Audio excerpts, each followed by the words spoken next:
What is up? This is your LA in a minute, and this is not a drill. The cyber attack on MGM Resorts continues into day 3, and check-in lines at some hotels look like this, up to 4 hours. It's affecting slot machines, restaurants, parking, room keys, and even though a hacker group has taken credit, there's no end in sight. Let's get into it.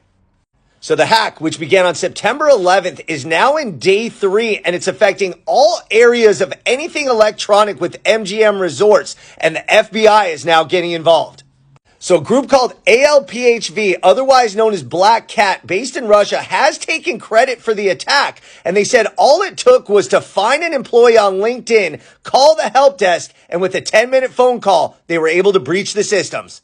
This is a huge issue and a real hack. MGM Resorts owns many of the premier hotels in Vegas, and though they're being very tight-lipped about details, they did give these letters to current guests, which says many current systems are offline.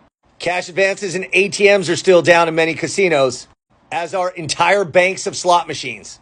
Even parking, which is on the same systems, has been affected. And the Cosmo, which is owned by MGM, has this big fat thing on top of their sign. So, I mean, things are really getting serious over there in Vegas. Now, again, MGM Resorts owns 31 different hotels, including many of the big names on the Vegas Strip. And all of their websites are down and most of the computer systems. The most obvious and immediate ramifications are the check-in lines, because think about it, you make your reservations online now. I don't think they do backup paper copies, so they're having to do everything manually. And like I said, at some hotels, Bellagio and Excalibur to name two, they're taking 3 to 4 hours to check people in. Wow.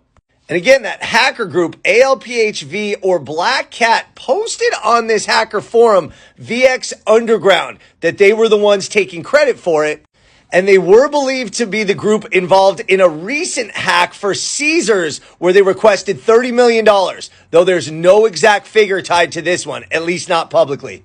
And I think it's worth noting, although this is just speculation at the time, but MGM Resorts executives are worried that the company won't be able to cut checks on Friday unless they do it manually. Wow.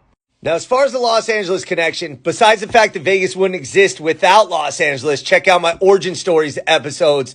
1.8 million people fly from Los Angeles to Vegas every year, and more than 3 times that number drive to Vegas every year. This is LA's backyard. And the hack is serious, it's real, and it's still ongoing. So be careful and be safe, and we're going to keep you posted. All right, LA, it's been a minute.